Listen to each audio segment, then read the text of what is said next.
Саламатсыздар ма балалар? Әдебиеттік оқу пәні 60-шы сабақ. Бүгін сабағымыздың тақырыбы судың пайдасы мен зияны. Бұл сабақта өлеңді түсініп, мәнерлеп оқисыңдар, өз ойларыңды суреттерді пайдаланып түсіндіресіңдер. Бірінші тапсырма біліп ал.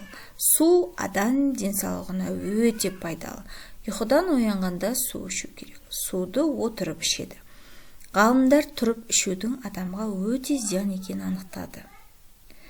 Есіңе сақта, Бейімбет Майлин 1894 жылы дүниеге келіп, 1938 жылы дүниеден озды. Көрнекті жазушы, Қостанай облысында туған, Шұғаның белгісі тағы басқа шығармалары бар. Екінші тапсырма түсініп, мәнерлеп оқы. Жаңбыр.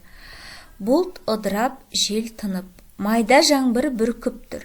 Ойпаң жерлер кенеліп, шалшық суды іркіп тұр. Ой мен қырдың шалғыны жатқан малды жасырсын. Табиғаттың көгіне таңғалып жан басырсын. Бейімбет Майлин. Өлеңге сүйеніп жаңбырдың пайдасы туралы айт. Жаңбыр жауса жер ырысы деп айтқан. Жемістер мен егін шаруасына жаңбырдың пайдасы мол. Қатты жауған жаңбырдың зияны да бар. Суретке қарап әңгімеле. Далада жаңбыр құйып жауып тұр. Балалар жаңбырдың астында қалды. Өздерімен бірге алған қол шатырлары да жоқ. Үсті басы аяқтарына дейін малмандай су болды. Оларға суық тиіп ауырып қалулары мүмкін.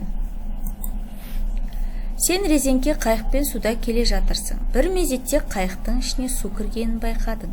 Қайықтың желі шығып кеткен екен. Суреттерді пайдаланып, әрі қарай не істейтіндеріңді айтыңдар. Қайық суға бата бастады. Үстіме бірден қауіпсіздік күртешесін киіп алдым. Қолымды әрі бері бұлғап, айғайлап құтқарушыны шақырдым. Ол жүзіп келіп, мені аман алып қалды. 6-шы тапсырма судың қаупі деген тақырыпқа сурет сал, түсіндір. Балалар, жаз мезгілінде біз шомылуға барамыз, шомылуға барған кезде әрине ең бірінші ереже жүзе білуіміз керек. Егер жүзе білмесек, онда арнайы қауіпсіздік күртешелерін киіп алып жүзуіміз керек.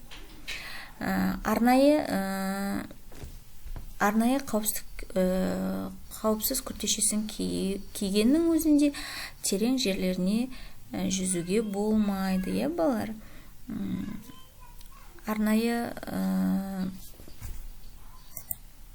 Арнайы жүзуге арналған ережелерді сақтау керек. Яғни қауіпсіздік ережелерін сақтауымыз керек екен, балалар. Балалар, осымен сабағымыз аяқталды. Алдағы сабақтарымызды жіберіп алмас үшін арнамызға тіркеліп, лайк басуды ұмытпаңдар.